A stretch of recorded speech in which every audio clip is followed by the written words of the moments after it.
If you would like to get your song reviewed, dear listener, there's the filthy capitalist option. As Sori says, $125 gets you straight to the head of the line. You don't have to be a part of the alliance. You don't have to be part of the group. Wait a minute. And the biggest thing is you don't have to wait. You hop, skip, and jump right in front of everybody. $125 gets you there. You do that 3 times, and then get mashed down to the $75 rate for perpetuity. Yes! Also, there is a band review option.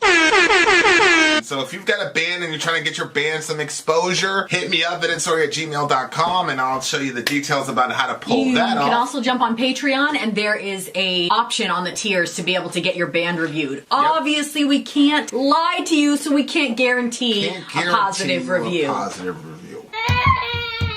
Get what you get. It's just rubbish. Rubbish. Rubbish. That's British for garbage. My favorite is the community option. $1 at the gate gets you in at Patreon. You get to join an alliance. The alliance joins their points together, and that helps determine what songs that we do. The alliances hang out on Discord. Message me on Patreon to get the link. And they do all kinds of other cool things. They do Minecraft, Dungeons and Dragons. Yeah. It's really a community within the community. Anybody can go in the village, facebook.com/Vin and Sori. There's 160,000+ people on the channel.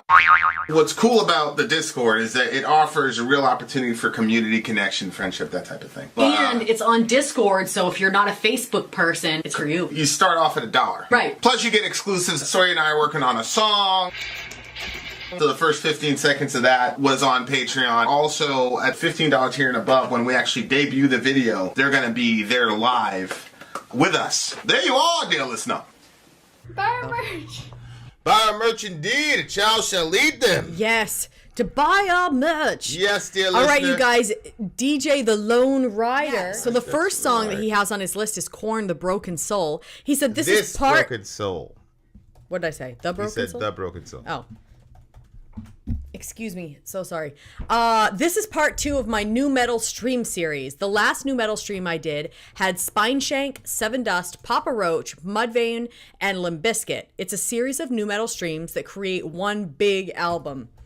Korn, This Broken Soul, is an unreleased track from their debut album. Love the chunkiness of the song. I don't have a broken soul, but I sure have a lost one. Yeah, this was on the Niedermeyer's Mind demo, I'm pretty sure. I've never heard it, so. Which Niedermeyer, you got to be a really big Korn kid to understand about Niedermeyer's Mind, okay? And you're not at that level of fandom, but I is. Yeah. I is. I'm the resident Korn expert here, bitches. Okay, here we go. Toy leader, the Lone Rider Smith, Korn, This Broken Soul. Let's go. This broken soul, this broken soul, this broken soul, this broken soul, this broken soul, this broken soul, this broken soul, this broken soul, this broken soul, this broken soul, this broken soul, this broken soul, this broken soul, this broken soul, this broken soul, this broken soul.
So I tried to hide from you this broken soul. I can't deny I was growing cold. No one know me. This broken soul.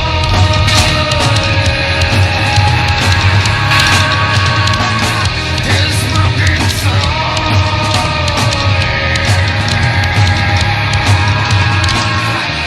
Still remember the way how you smiled as I cried. You laughed, I bled that day. I couldn't get away from you. This broken soul, I can't deny. Always you're so cold. No one around, no one to hold me. This broken soul.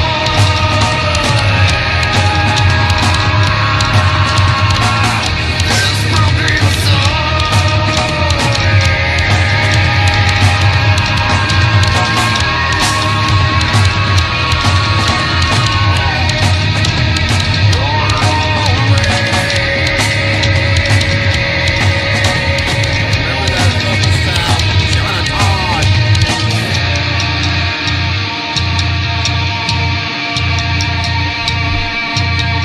I can't remember when you and I we walk as friends. Never seen how fun this would be, how fun this was. Beating your body now. I will find you in my way. A different plane took a part of me. I will find,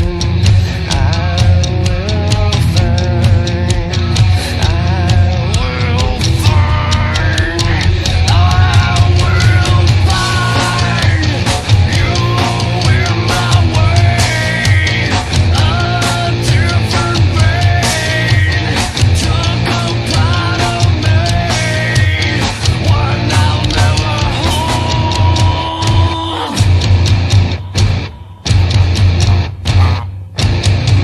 This broken soul, this broken soul, this broken soul, this broken soul, this broken soul, this broken soul, this broken soul, this broken soul.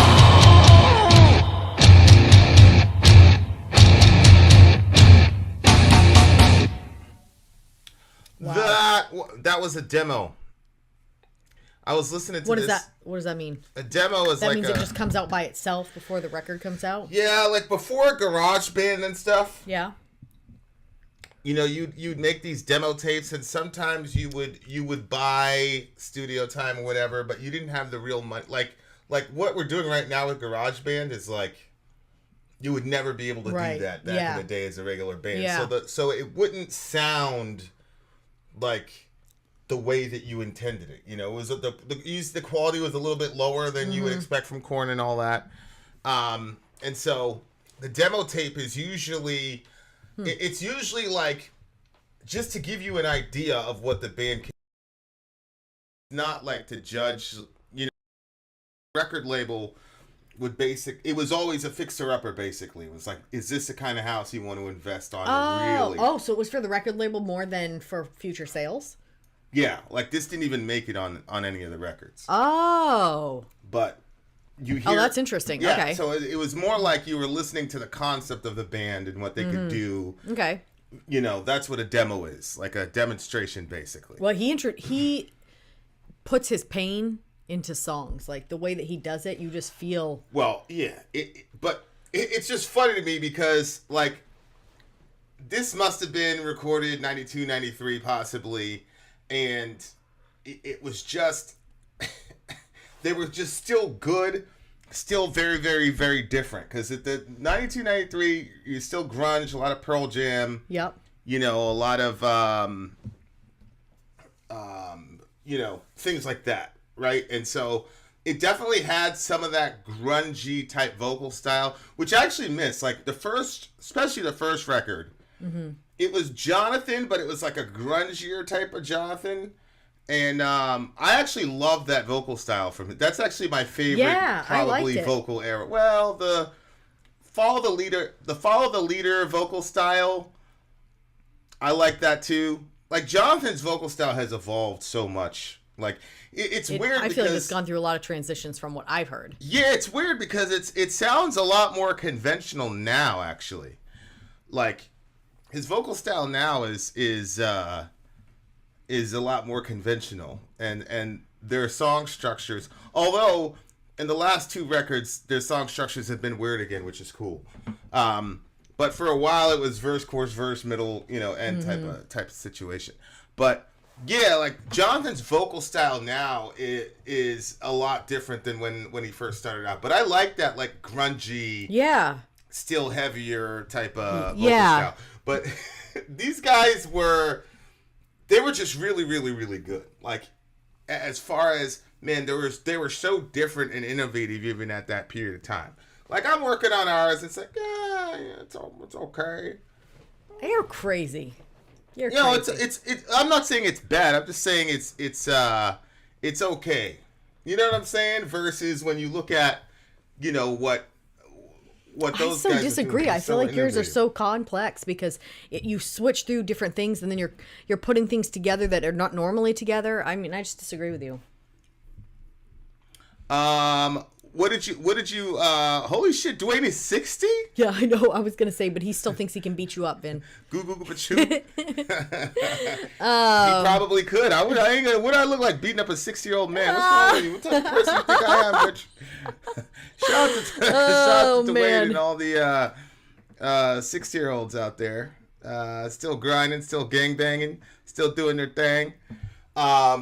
Remember we were at that show, I think it was Neo, and there was like this 65-year-old guy there. He was at the show. Yes. And I felt bad because I felt like I kept digging myself into a hole.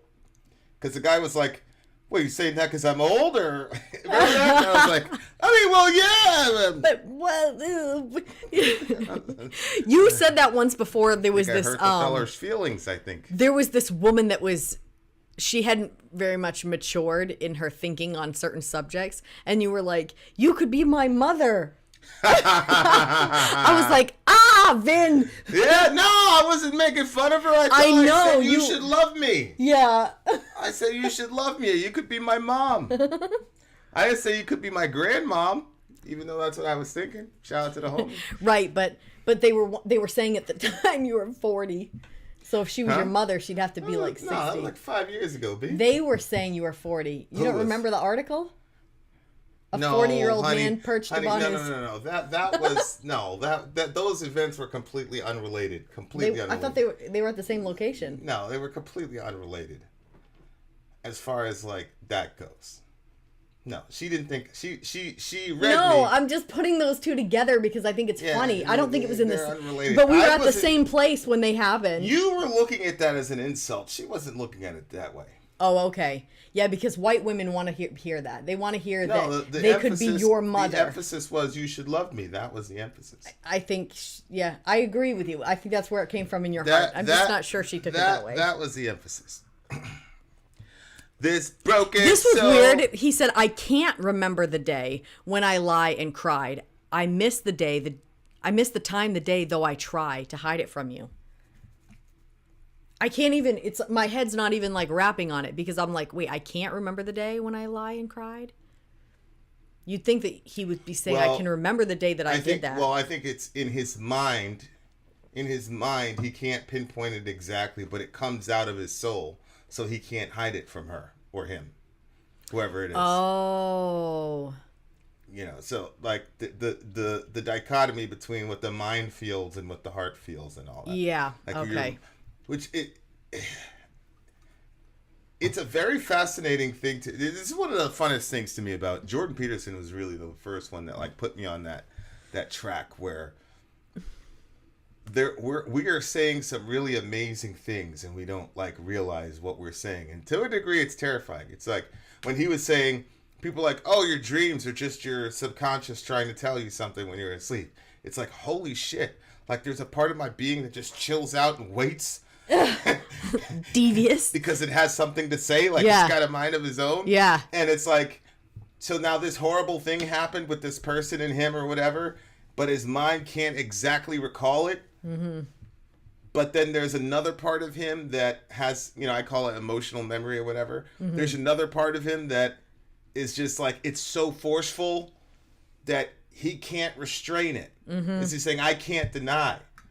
Well, okay, what part of you isn't denying the thing? Right. And then there's another part of you that's saying, no, I'm coming out here. That's pretty There's wild. one yeah. part of you that's saying, no. And another part of you saying, fuck you, we're going here. What? How is this happening? That is incredible to me.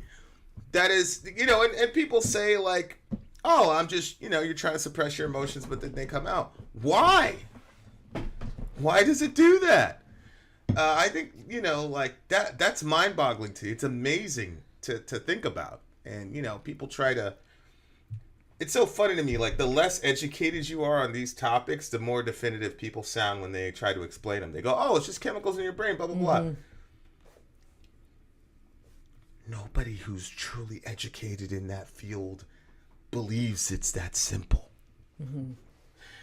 It's not. Right. It's a very fascinating thing. And a lot of times, like, what we are as people is really a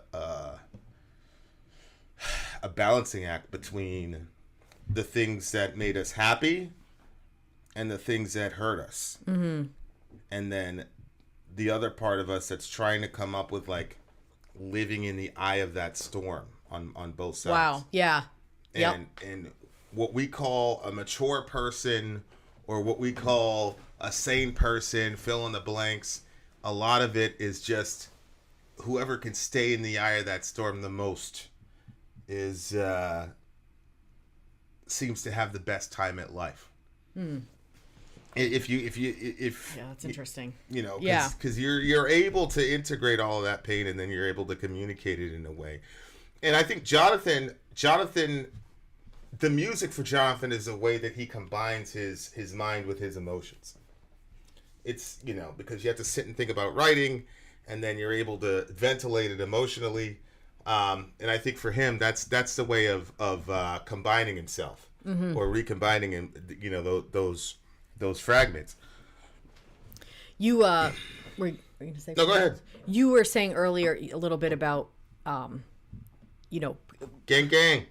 I've been seeing different people talking about like loss and stuff and grief and how dealing with grief is extremely difficult. And a lot of times people don't want to feel their emotions or deal with their emotions. And so then they push that off. But you never heal if you don't walk through and work through the emotions. And it's, there's a couple people on my feed that are going through, like they just had experienced losses, and I'm watching them as they're like walking through it, and the stuff that they're saying, and some of the stuff that they're saying, you know, like one of them said, like, you can't send grief away. You have to invite it in and sit down and basically have a cup of tea with it, because if you don't contend with it and face it, it's going to keep coming up when you don't want it to. So you're better off to deal with it now. And I was like, okay, like how, like what does that actually look like? You know, because I mean, Yeah. I'm assuming that a lot of this stuff that Jonathan sings about happened to him when he was a child. Oh yeah, 100%. You know, and he hasn't, you know, I don't know about now, but, you know, it seemed like he was not able to find, at least at the point of this song, to really feel it, find that healing for it, because he's still singing about this broken soul. No one to hold me. Like, it seems like there's a loss there that he feels and a brokenness that he feels, and he doesn't have anyone to comfort him in it. So, you know what I mean? Like, what do you think about that? What angle of it? The facing the grief thing, like how is somebody supposed to face that without burying it, so that way it pops up when they don't want it to? Well, I think sometimes it's not wise to face your grief if you don't have a good support system. So, people say things like, oh, you have to invite your grief in and things of that nature. Mm-hmm. It's like, if she's got a good support system around her, yes. This is the guy, but yeah. Or him, yeah. Right? But if you don't have a good support system around you, sometimes the grief can completely destroy you. And again, Jonathan, yeah, he was a child. Some of this stuff was childhood stuff. Some of this stuff was teenage stuff. But by the time he'd gotten into a band, he had brothers that he was around every day working with. Mm-hmm. And then he was able to express that out to the crowd, and the crowd would give him feedback. So he was holding all that stuff in. Maybe if he would have faced that stuff as directly as he does in his lyrics, it would have killed him. That's the problem with a guy like Cobain, for example, where he had his bandmates, but for whatever reason, he didn't connect with them to that point. Whereas Jonathan, he had a family tragedy a couple years ago, and he went out and did a show, and at the end, he's like, I did it, and then the entire band was around him, hugging him, and making sure he was good. Like, so he has a really, really good support system. But when you don't, sometimes it's unwise. Mm-hmm. You know what I'm saying? Yeah, and I think that this too, like, this is like I would just turn my grief and sadness into anger and rage, and it got me through. Not healthy, but it worked. I feel like that can't work long term. That it may have worked in the moment, but long term, would that work long term? Well, again, because anything that's unhealthy always has its fallout somewhere. You know what I mean? Like, there's a lot of unhealthy things. So that's why I'm saying, can that work? Like, that seems unhealthy. And I mean, he admits that he doesn't think it's the healthiest thing, but I just think it depends on the circumstance, Like, what will save your life in Antarctica will kill you in Africa. Yeah. Right? So, like, if you wear a 50-layer jacket or whatever it is in Antarctica, that will save your life.